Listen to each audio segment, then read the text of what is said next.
Welcome to Soft Bites Podcast. Your life, your dentistry. We talk about ways to have more fun and meaning in one of the coolest and most rewarding professions in medicine. Conversations on how to bring awareness, create a healthy workplace, and provide emotional insights to make dentistry a fulfilling activity while making space for one's wonder, creativity, and freedom. Here are your hosts, Manuela and George Andre. Hello, Bruno. Hello. Hello, everyone. Hello, Manuel. Hello, and Jorge André, tudo bem? How are you? Everything all right? Great to have you here. Thank you, Bruno, Thank you for the invitation.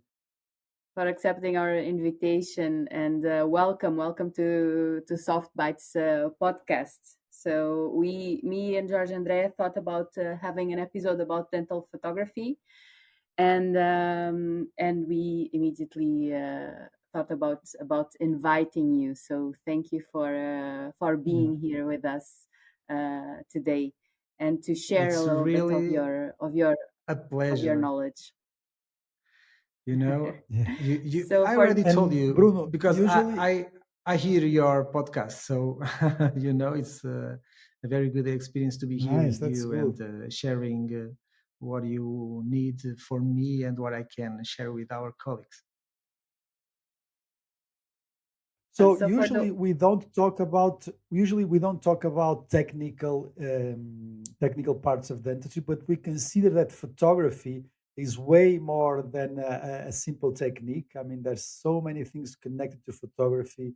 I mean, there's patient communication, there's documentation, there's marketing, there's social media, there's personal, professional image. I mean, it's impossible to have a business today without thinking about any sort of video or photography. So I think there's way more that you can share with us besides the technical part of photography. Yes, because all of this that George André just said, I think that it's everything. It's you have interest in all these subjects also. So we talk a lot about the human skills in dentistry, and I think that you bring all of that also to the photography. And it's interesting because we talked not so long ago, and you said something like photography was like your mission. So not only your mission in dentistry, but like a life mission. And I was very interested. I was very interested on that. But for the ones that don't know you, Bruno, please share a little bit of you with the ones that are listening. So you are a dentist and much more than that. But tell us a little bit. We always ask to our guests. Our first question is always why did you choose dentistry, and to tell us a little bit about your journey as a dentist. Okay, so as most of our colleagues, for at least here that I know, almost everyone wanted to go to medicine. So it was my case. I went to dentistry for I did not control it because I want to go to medicine. But after all, I was lucky because I always had some special gifts on working with hands. So it was complementary of everything with that, like a kind of art, you know. So it was really enjoying to learn dentistry. And after all, I love the course and I love my profession. About photography, do you want to know how did it start? Well, Exactly. I was This is how we. Next question. Exactly. okay. So I always was the photographer of the family. So I enjoyed photographing things and video. So in the university, we didn't have lots on about that on this team photography, but in imagiology we had a classroom about photography, and I enjoyed it very much. After all, in the end of the course, I stayed till now giving lessons on the discipline of imagiology. So it was a complementing everything was done like that. So as I like photography in dentistry, we had to buy our camera, so it was a pity for me not using all that expensive material on our daily life. So I start studying more photography, and then I start like a page in Facebook, and then after sometimes some friends of mine, girls, they asked me, Bruno, can you teach us photography? And so I organized more than 10 years ago in 2013 the first workshop on photography for, as I call it, real life, not dentistry. And then in that year, I organized the first course on dental photography. So it was very good helping our colleagues learning more about photography. And then I did not start and tell because, us, as you know, I have a studio. So then I had to share my life between dentistry and photography. yes, because you are not only I mean, your interest is not only photography and dentistry, right? So you are a real photographer, right? Of Yes, the I have. everyday life. Yes, in that time I started making photo shoots sessions outside. Then I created a studio to make those sessions in the studio, and to give the workshops. And then it started growing. And in 2020, I decided to stop during COVID.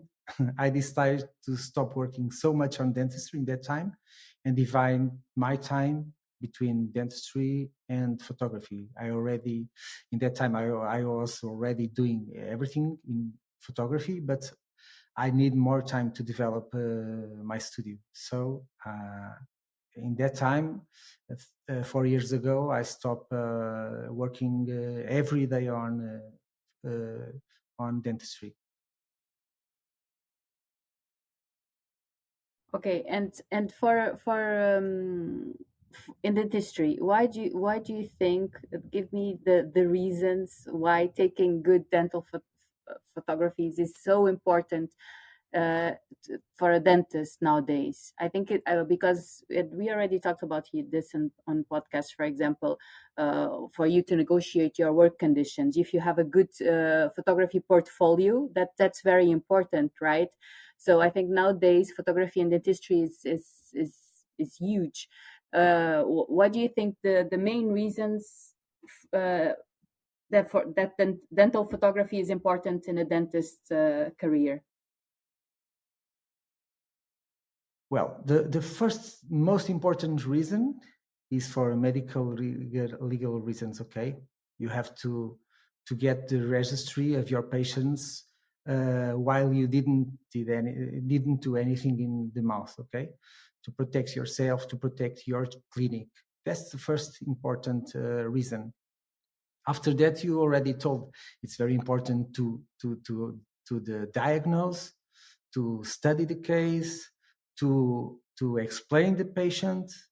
This is in the first appointment, to explain everything to the patient. And I'm not talking only about photography, but all the images that you can get to show the patient better the treatment plan, and better so that he can understand everything that you are explaining.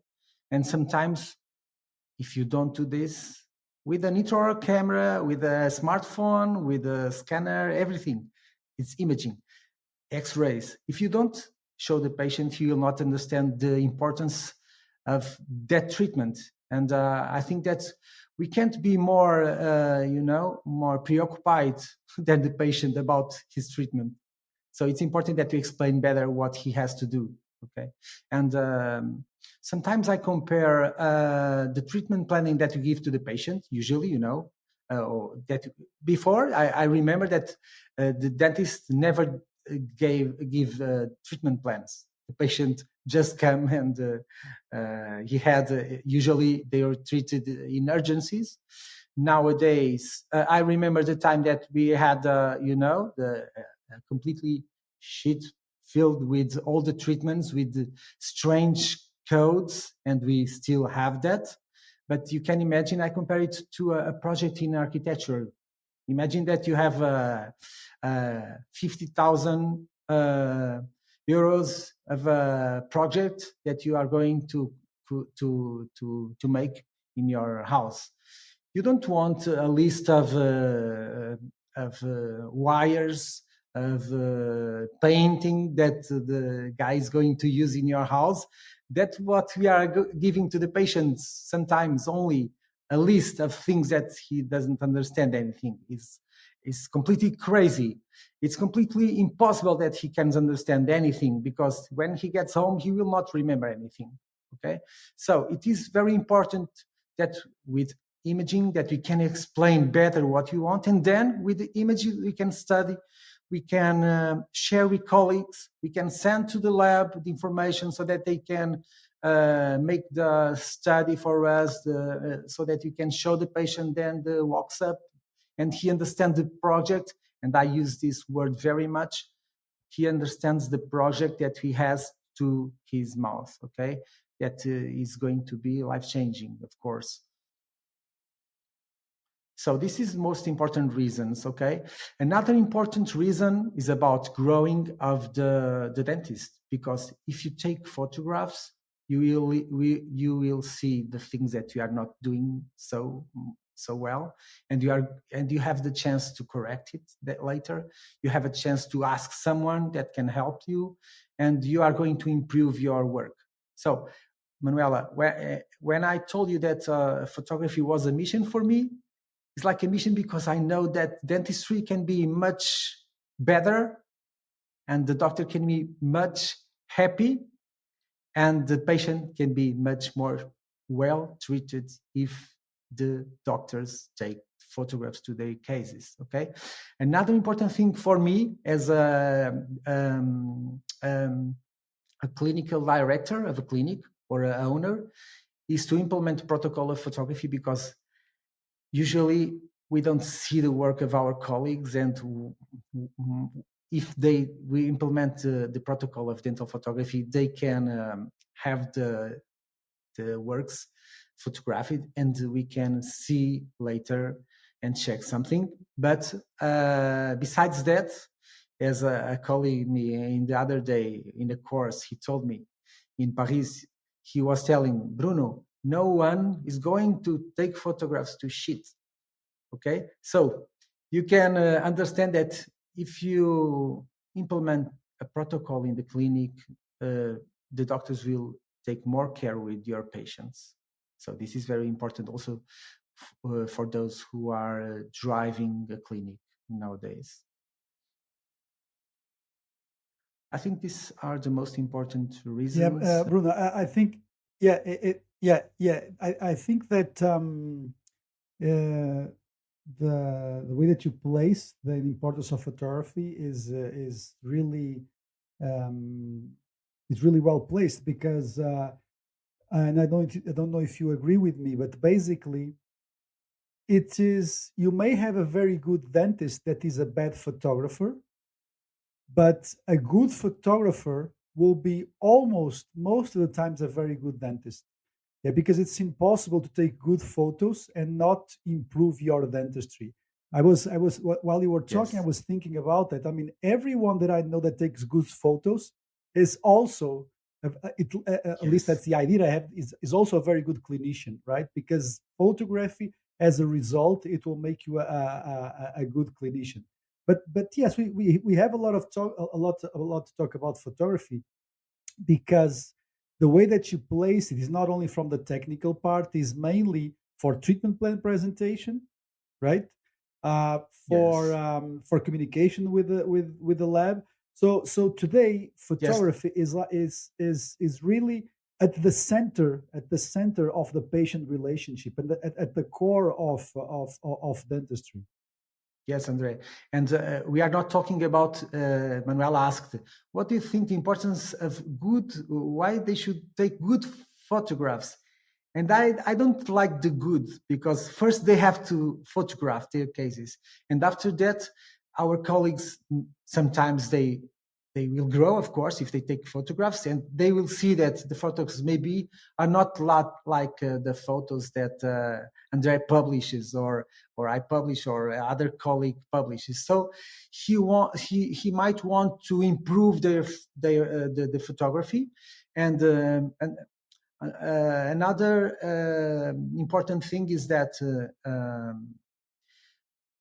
nowadays, with the social media, we share a lot all this kind of nowadays with social media we share a lot all these kind of cases and clinical cases, and we share them online. And it is very good because, our colleagues that don't photograph, or those that start photographing, they can see where they can achieve. Okay. And before, in the clinics that I worked, for instance, in Malo Clinic for 20 years, we always had a camera there, while we didn't have digital cameras. But and we know some colleagues that always have photographed, for instance, orthodontics, but the cases are not well photographed, And I have, for instance, teachers in the universities. They come to my courses because they say sometimes, Bruno, I want to learn a little, some more, because I give these courses and my students have better photos than mine. So they even see that they can improve. And nowadays, you know what is a good photograph or what is not. Okay. And we can here also spare two things. One thing is the photograph that we have to register the case. Another thing is the completely different photo that we use to communicate. Okay. And I always explain in my course that we have to know what we need with the photography. Okay, to register a case, we don't need a special photograph with diffusers and nothing. Yeah. But you don't need. But that is the photo that is going to be completely different, and that your patient, not your colleague, because you don't need anything from your colleague, but your patient is going to like more. Okay, I usually call them sexy photos. Yeah. Okay, when they are with diffusers, and you know why? And we have to think about it, because when you want to send the images to the lab for color information, for instance, we don't need diffusers because it is going to remove some important information from the photos. But patients are not used to see photos with flash reflectings in the mouth, okay? Because when you see someone smiling in the street with a beautiful smile, you don't have a flash with a white spot in the teeth, okay? So you have a more normal diffused light in the mouth. Once I have a patient that went to the clinic, and in the end, after the surgery, we were doing the definitives, and he told me this, that is what was very important. He told me this. When I decided to come to this clinic, okay, I had two places to go, but your cases were more natural. And I know colleagues that has great cases, but when you see the photos, they don't look natural. And one of the reasons is this, because they use some direct flash that don't diffuse the light, that gives a big reflection in the tooth. And when you publish it in the internet, the patient is going to see, oh, this don't look like natural thieves. About natural thieves, I always advise our colleagues and that they should not, if you want to have a good communication with your patients again, and if you want to them to see that you have beautiful smiles, creating beautiful smiles in your clinic, you shouldn't have in your Instagram, for instance, or social media photos without lips, okay? once I was in a course and I was photographing a colleague, and then I published, and I asked her to bring the mandibular to the front to be like this, okay, and the teeth were together in the front, and then I take a photo. It was a beautiful photo, and then I published. And a friend of mine told me, Bruno, you know that photo that I saw in your Instagram? It looked like the, how do you call that monster? You know, that was in a ship. No, that was in a ship. I don't remember now the name. Alien. Yes, the alien. Yes, it looked like an alien, and I was really. I like so much the photo, you know. But he looked to the photo, and it seems like an alien. And then I told to the girl, to our colleague, you know, a friend of mine told me that your photo, you look like an alien. And she told me, my boyfriend told me the same. So this has to bring us to think about this, because patients don't like to see teeth without lips. So photograph smiles, not teeth retracted, okay? If you want to publish the photos in the Instagram of a clinic. Imagine that Jorge André is going to do a prosthodontic course, and he wants to see, to show something different to the colleagues. But this is a different profile. It's not the profile from the clinic, okay?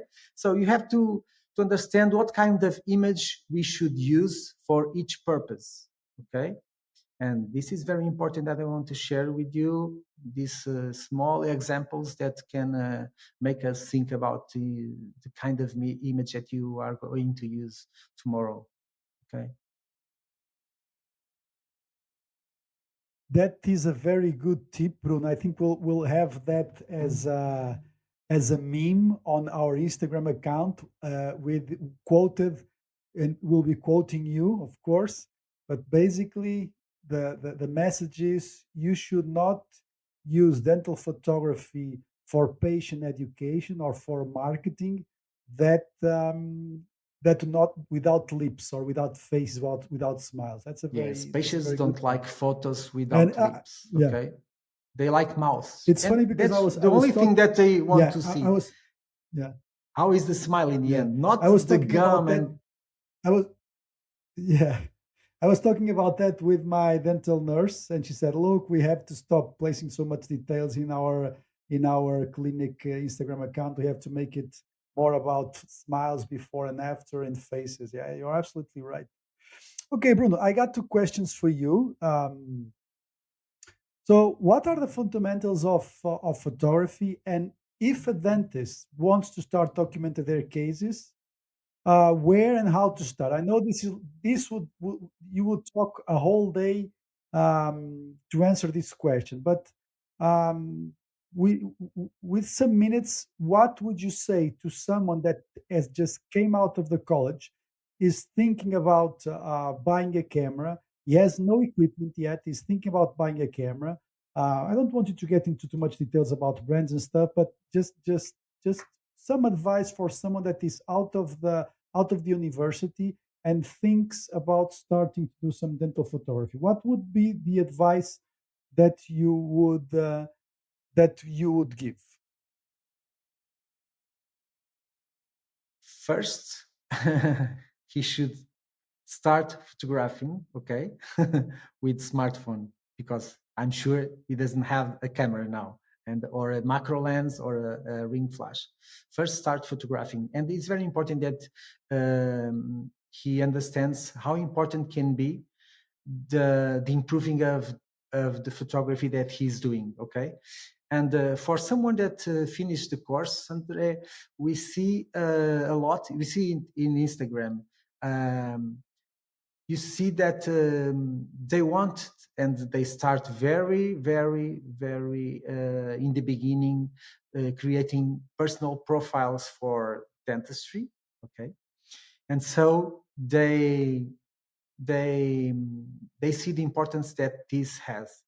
So they start to publish photos with smartphones, and But even with smartphones, we should use some rules, because if we have rules to photograph with a camera, a professional camera, the rules should be the same to use the smartphone. Okay, so of course, and I give course. Of course, I advise them if they like imagery and they want to communicate better, and if they want to impact some clinic where they want to work later, okay, in some time, or they want to have more patients, they should have more professional photos, because we can still see the difference. Okay, even that in Instagram we know that we have a small square, but the quality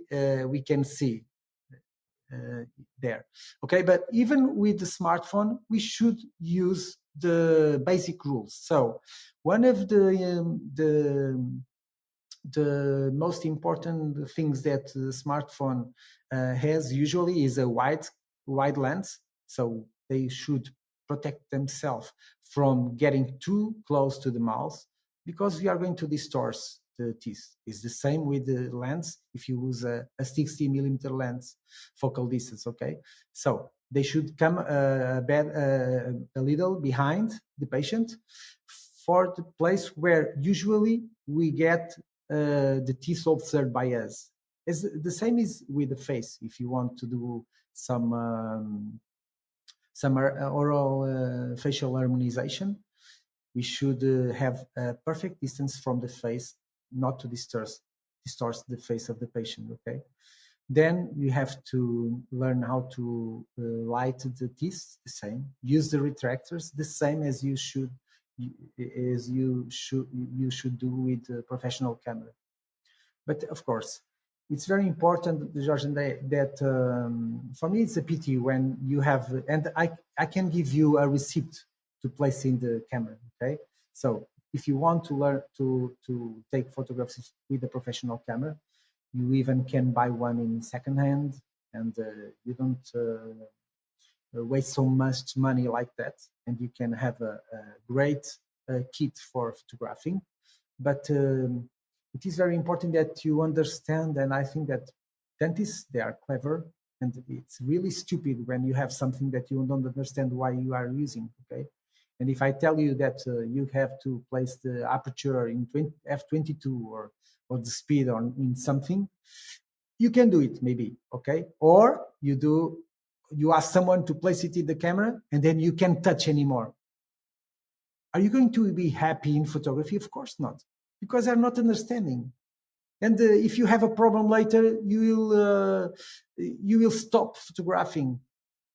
And for me, it's very important that as clever guy, as dentists are, they should understand what they place in the camera. And I usually say that those numbers that we place in the camera are the least important thing in dental photography, you know? I usually say that dental photography is photography for monkeys, or if you want, for dummies, because it's really stupid that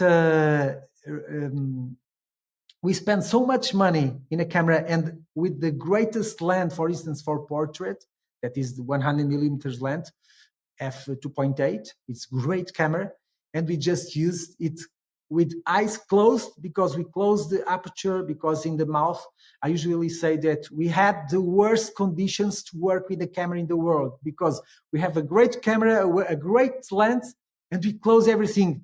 Imagine that we are blind, or we are not blind, but we close our eyes to go in the street. So, but for professional reasons, we have to do that. So we have a flash to light the image. But we work in very hard, difficult conditions for the camera, and so we are dependent on the flashlight. But I think the first advice was that starting to photographing with smartphones. Okay, it's really easy to explain how you can improve with the smartphones, and then understand how greater the image can be if you use a professional camera. And I advise you to take a course with some colleague that gives you that information and explains you everything so that you can improve a lot.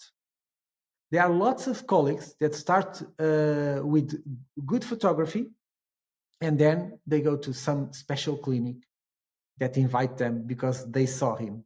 So it's very good for those that want to be different to take photographs, because they can have better jobs and be more happy. Okay, not working with secures and insurance and working in 20 minutes to see a patient and everything. That's what we said when we had an episode about negotiating your work conditions. That for you, if you have a good portfolio of dental photography of your cases, it could really make the difference for you and where you work. But tell me something. If I ask you the question on how to get consistent and predictable photos, you're probably going to tell me that you have to follow a protocol, and that it's probably something that you teach on your courses. You probably teach a protocol. But I'm going to join these two questions together. So first, how some guidelines or your answer on how to get consistent and predictable photos, and if for you to achieve that, if it's only the dentist that has to learn about dental photography, or if the whole team should also learn about dental photography. Because I think this consistency and predictive and for you to have good photos, it's not only the dentist, right? It has to be also the team, because you just mentioned that the numbers, for example, the numbers on the machine are the least important thing. So it's only the dentist, or the whole team should be involved in the dental photography? Okay. So I have to divide the questions, because the answer to the first one is very important, okay? Because the numbers, as I told you before, okay, the exposure, if we talk about numbers, we are talking about the exposure, is the quantity of light that is going to have your image, okay? And usually we want to see teeth and gums, and they are well exposed. You see everything not too dark or too white. So that is the simple part, okay? It's very simple. The most important part is what I call the photographic checkpoints, okay? It's like a checklist that you have to follow if you want to photograph. And this is related with, first thing, choose a magnification to photograph. And this is answering about consistency, reproducibility, because if you use the same magnification, you will have always the same magnification, the teeth always of the same size. Imagine that you have a before and after. You can superimpose them, because you are in the right distance to photograph both. You will not have distortion, and all the mouth of your patient will be in the same size, okay?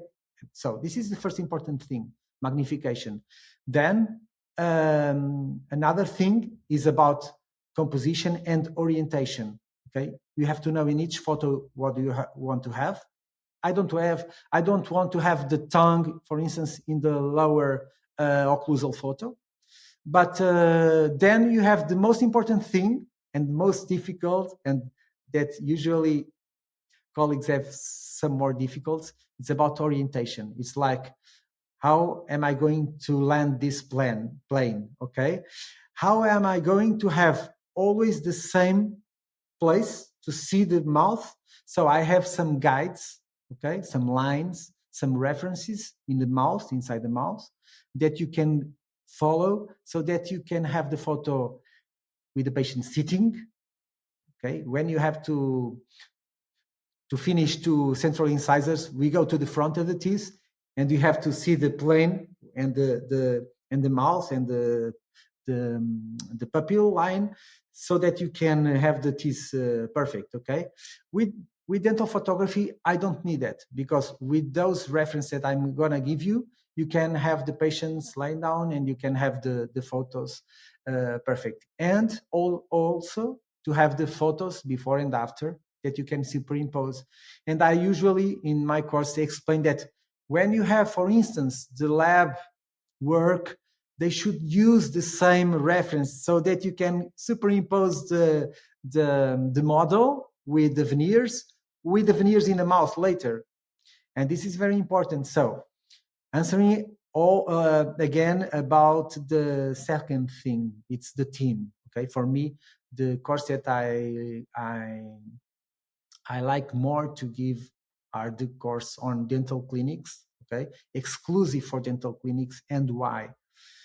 Because I can work with all the team, and we can think about how can we improve not just the dental photography protocol and establish it, because it's much easier for me to arrive there to talk, for instance, with George Andre, and to think about a plan to improve the photography in general, but also to implement things like how are you going to organize, who is going to take the photos, the extraoral, do you want to install a studio, how do you want to have the image in the end in the studio, what is your ideal portrait photography for your patients, because it can depend from your personal taste, you like more with a black background or a white.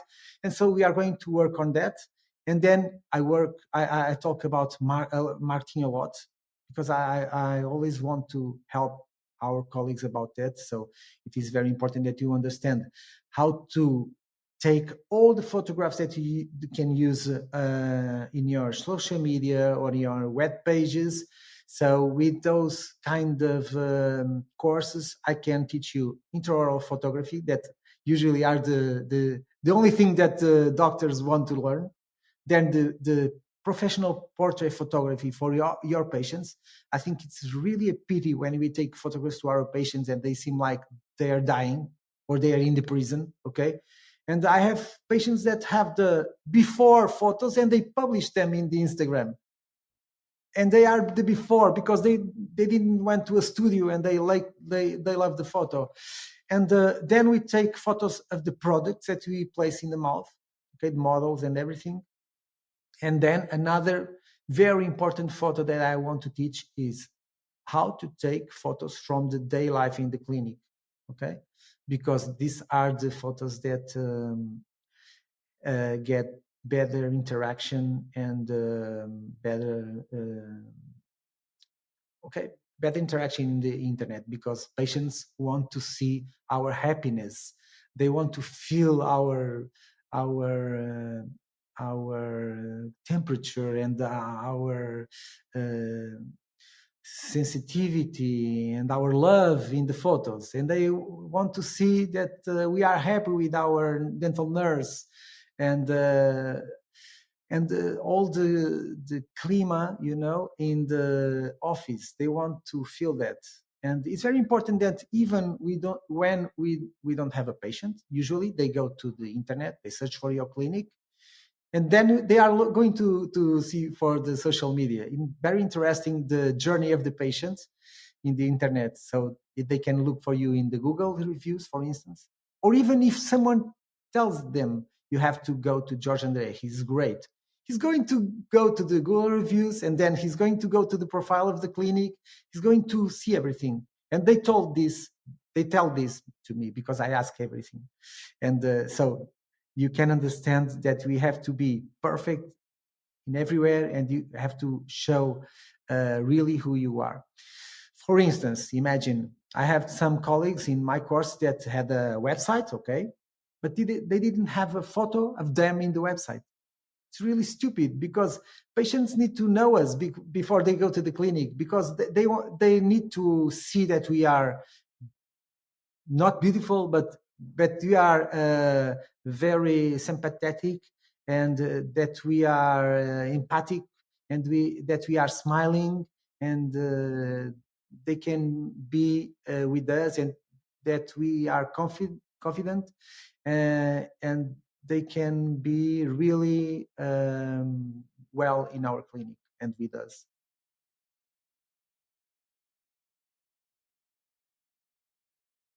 You know, one of the reasons why I was asking you about if it's all the team or only the dentist learning about the dental photography, it's because I already worked with some dentists that one of their I'm going to call it complaints, but it was that due to photography. So the fact that they were the only ones knowing how to handle the photography, then things were not done right in the practice, and they were asking things to assistants, and in the end of the day they were not done, so like the backups and things like that. And when I asked, but do they know how to do that, did you teach them, do you have a protocol? Their Yes. answer was no. I mean, what they teach them was like in the middle of appointments, oh, now you have to do this and that.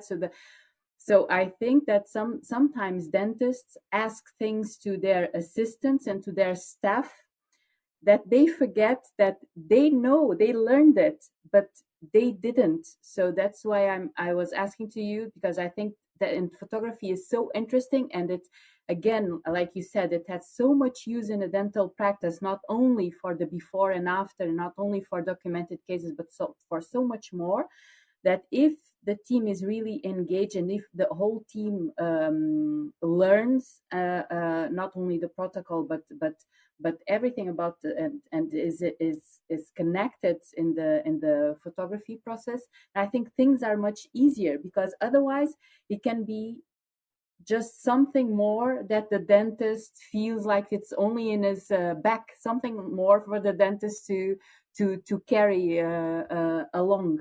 And so I think that photography Yes. also can be used in the dental team on that way.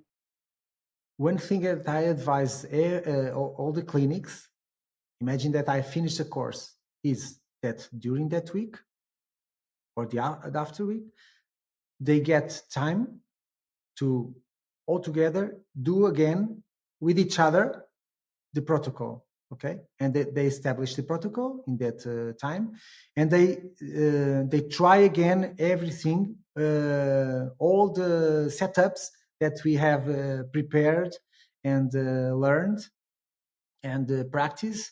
They should do it, okay? And nowadays, in not only in the photography field, but all fields, okay?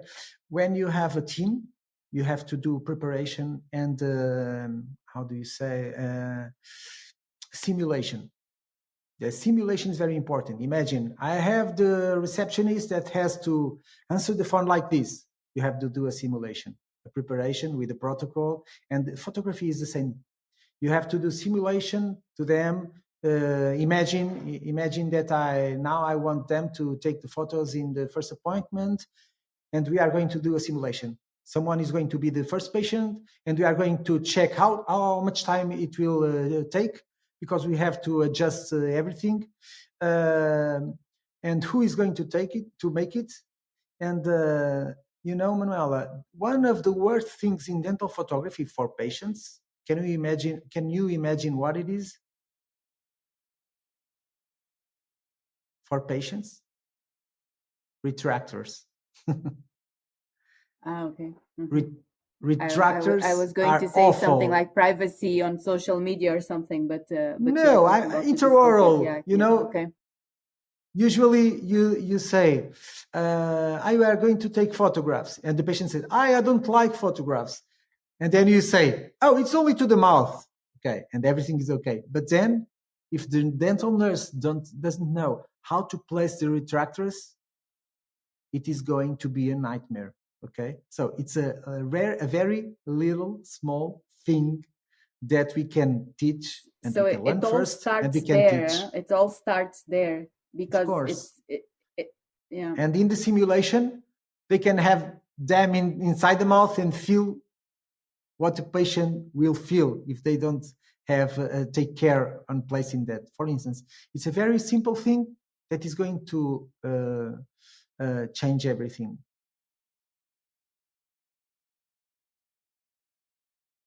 And also about motivation, because, if you start taking photos with the ambient of the clinic, with the doctors together, with the nurse and all the team, it's a very important thing to motivate the team, because they like that.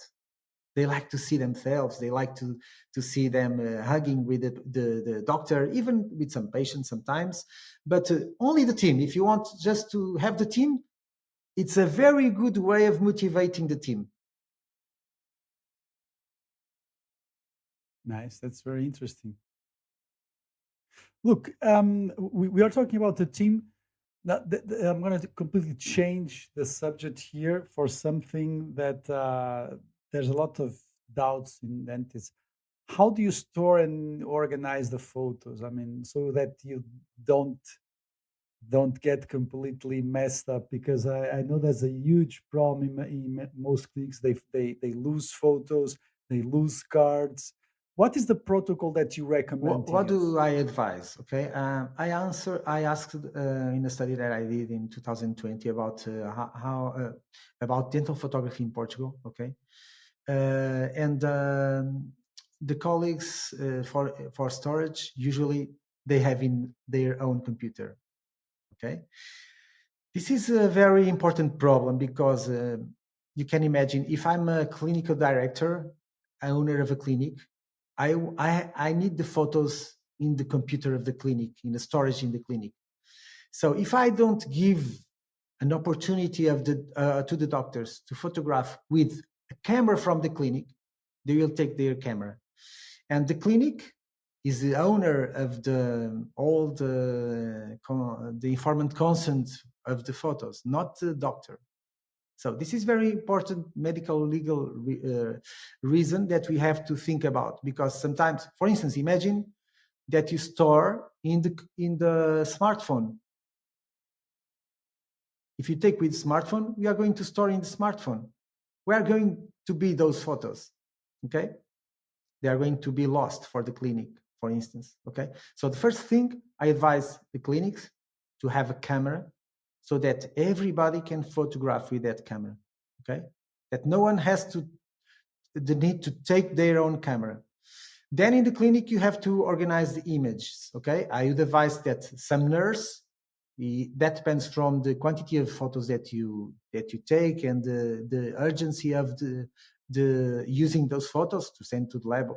They can download after each patient that is photographed, or they can organize like 1 day or 2 days in a week. Okay, but it would be important that this is also a kind of way of motivating our colleagues.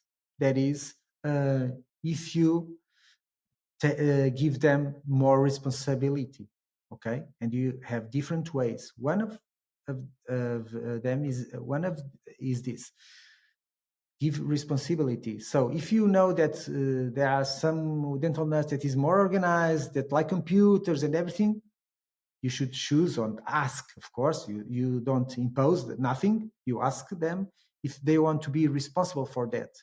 And this is very important, because they will be very happy with that kind of responsibility and confidence from you, from the clinical director. And they have to check when they do this, Jorge André, that when they do the upload of the photos, they should check how many photos were there in the card and in the final file. Okay, because sometimes there are some photos that get lost in the middle. It happened already in the clinic. So another thing is where to place the photos. And I should advise you to use, for instance, something online that you can get the photos, for instance, Dropbox or some other place, but not in your computer. If you have a computer, you should place it also on a server, so that you have a backup outside the clinic, for instance, because if you have some nightmare in the clinic, assaulted, fire, water, something that everything is lost, you have to take care of that. So be careful. And what can I tell you more about this organization? Now you can organize the files. I don't know how you do. It depends from the clinic, but usually the computer organizes better with the profile, the number of the clinic, the process that we use, the number, and then the name of the patient, because it's easy for the computer to organize everything. Did I help you? Did I answer you? No. Okay.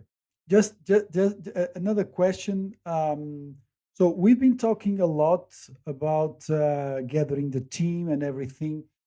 So we know there are some colleagues that outsource the photography, especially for social media. So my question to you is this: do you think that you should have someone in-house to the photography? I mean, it can be a nurse, it can be a photographer. For example, in my practice, I have someone that does photography and dental informatics, also does some radiology.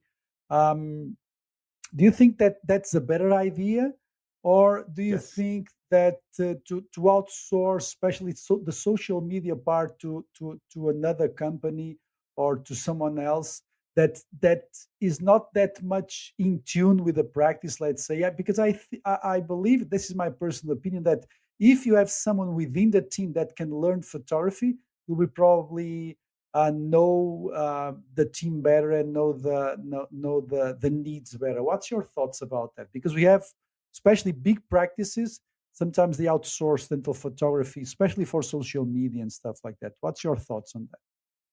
You are only talking about content, not publishing. About the content. Yeah, Usually only you have about a company. content. Usually you have a company that organize your social media, and they ask you for content.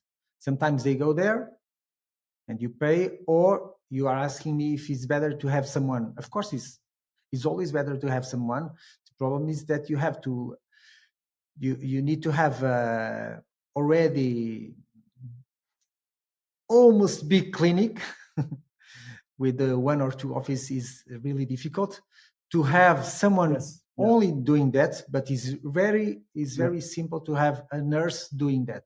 Okay, so if you don't have someone that has education on video and photography and social media, you can have a nurse and usually the youngest, they are very well on social media, they understand everything better than us. So it's really I know a colleague that used that, a nurse that likes to the social media, produces the videos on the directly in the smartphone, and he has lots of content. Of course, it's really an advantage to have someone in the clinic doing that. In the biggest clinics, you have 2-3 persons for photography, for video, and for marketing, someone 2 or 3 also for marketing. That depends from your size and your goals. But the goals are very important, because sometimes you think, no, I don't want to do this because this is very expensive. But if you need patients, I'm talking about clinics that need patients, because if you have a clinic that depends only from the word of mouth and you have your agenda completely filled, you don't need to invest in marketing because you will not have time to see your patients. So it's really stupid to get some more patients. Okay, you have to change something. Okay, Yeah. But if you have place to have more patients and your clinic is starting, you have to be in social media, or else you will not have patients. Okay? Yes, And we have to be I agree with where you. they I think are. today, yeah, yeah. I think it's very difficult to be in a position where it's only like word of mouth, unless it's like a very, very small practice in a very, very remote area.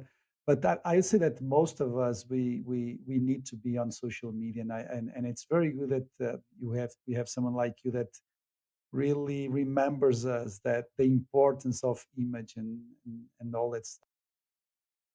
And that it can be done in an organic way. I think that's also what you said, Brun. That thing, if you show the natural environment of the place, that you can show who you are also in a natural way. You don't have to fake anything. So, and if it's done inside the team, that can come in an organic way. Those are the photos that create more interaction. You can see your profile, some clinic profiles, and see that.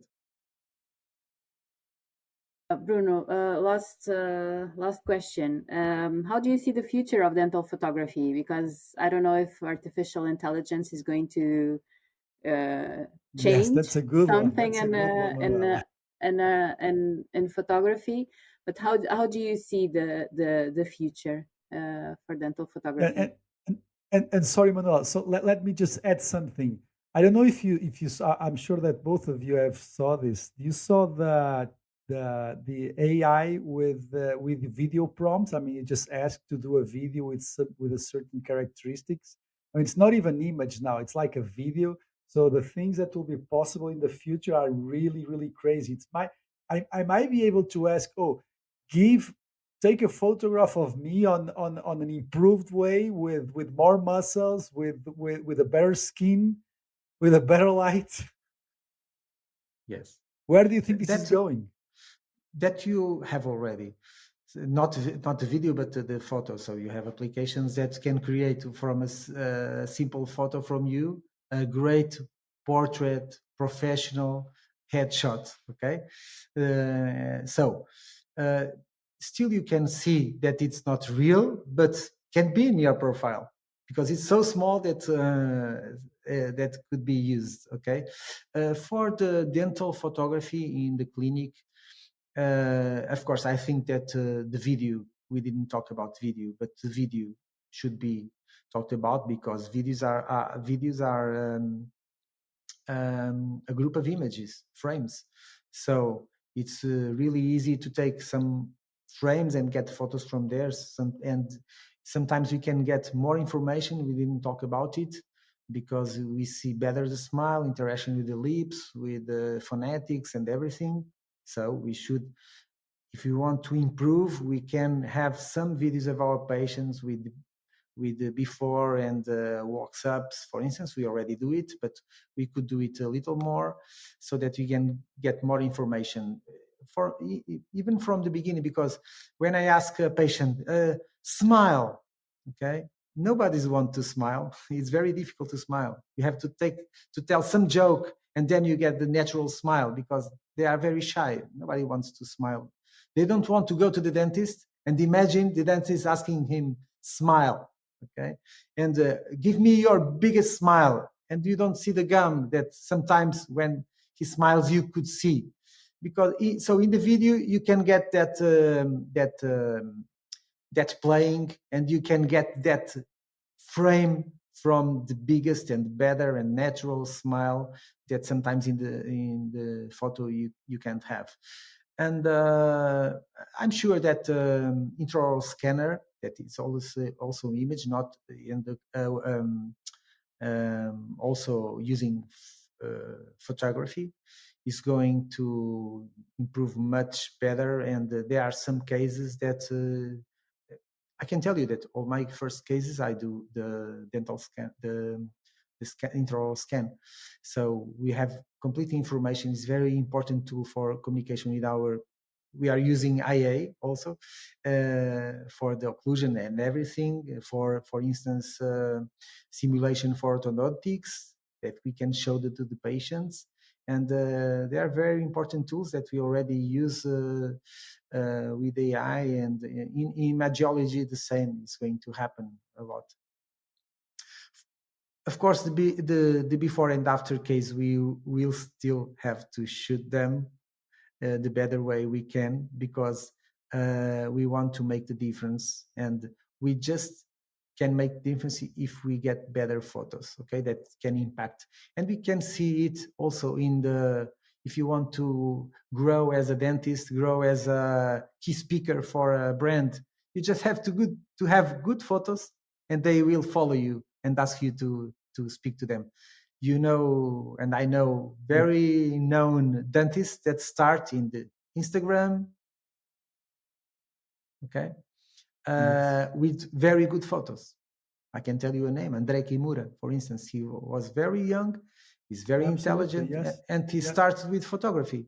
And nowadays it's really cute because we choose our conferences also from Instagram, not from universities anymore. We invite those that have the cases. We don't need anymore a professor. Sometimes we call that guy that is impacting our colleagues. It's really strange because this Bruno, changed everything.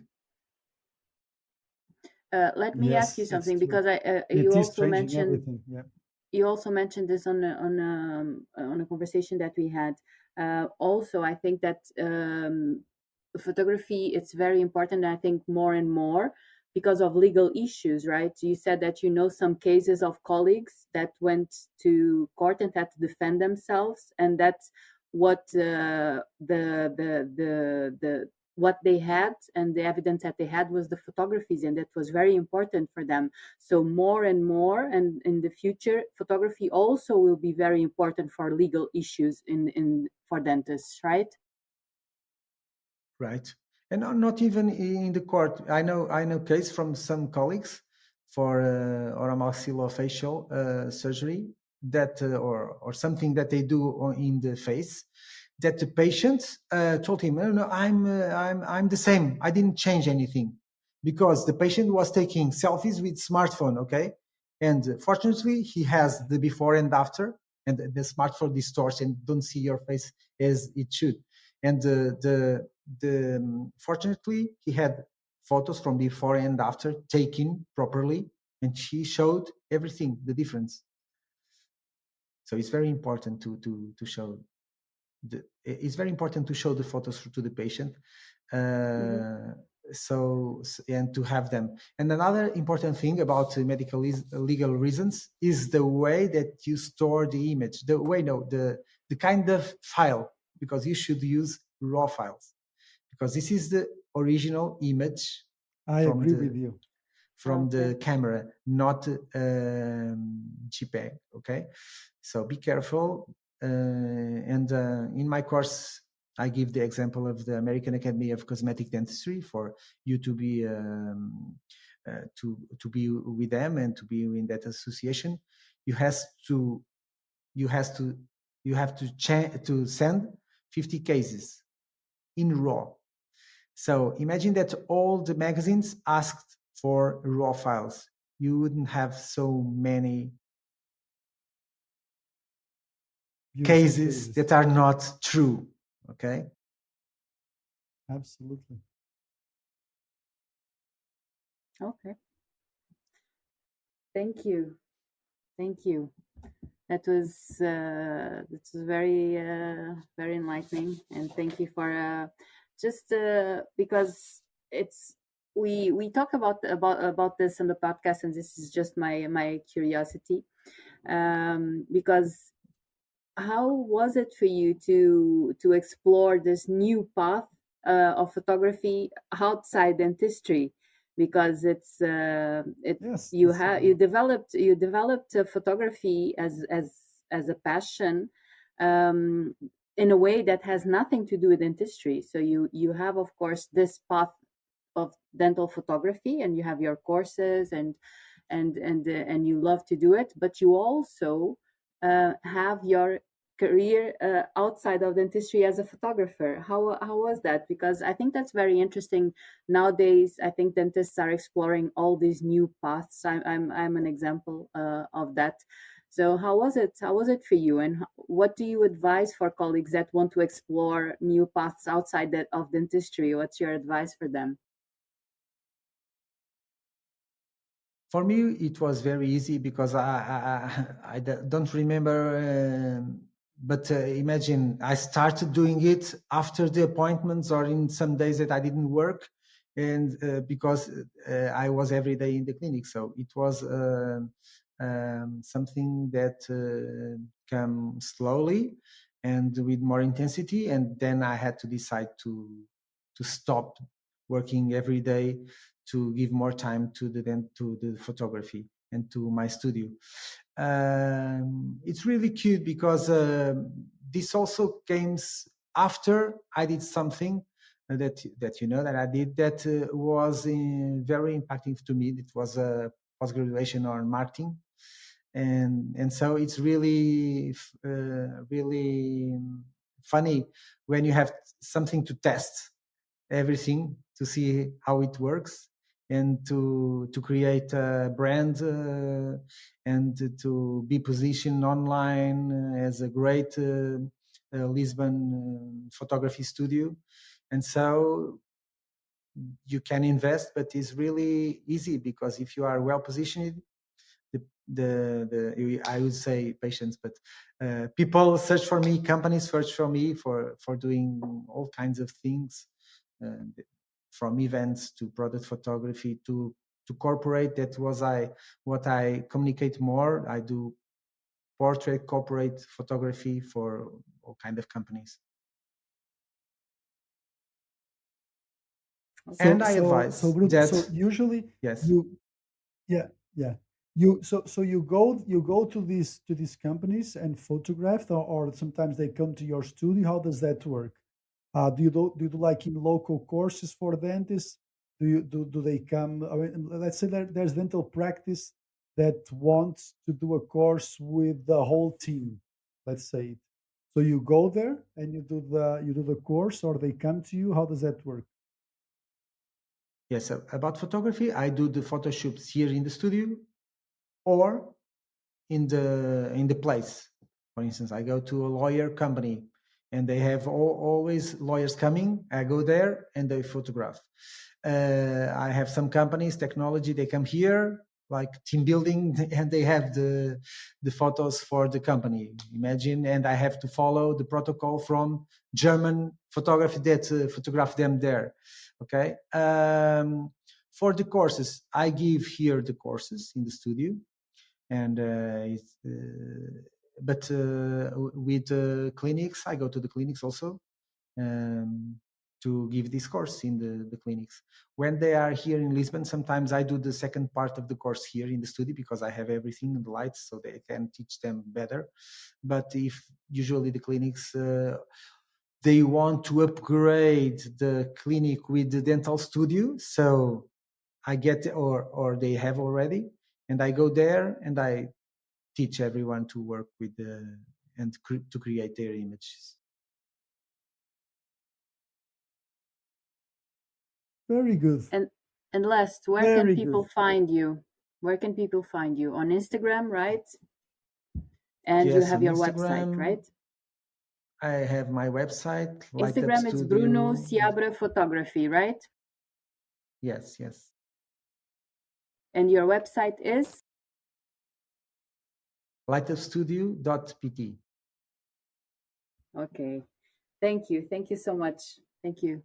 Thank you both. Thank you so It was much, great Bruno. to be here with you. And it was very good to talk about photography without talking anything too complicated or too technical. I mean, photography and image, it connects so many things in dentistry: patient communication, treatment plan presentation, medical legal reasons, social media, content marketing, team building. It's really is. I wasn't even aware of that, to be perfectly honest. I never thought about photography to have. I mean, we do have it in our practice. And by the way, I want to do a course with you. I was just sending you an email to do the course with you. But it is so central. It is so central in our in dentistry and in practices today that it's really something that we really must pay close attention to. So thank you so much for this. Okay. Thank you both. Thank you, Bruno, and thank you for everyone that listened to us. And please go to softbites.online if you want to know more about our conscious leadership course and all the other episodes of Soft Bites. And we'll see you on the next episodes.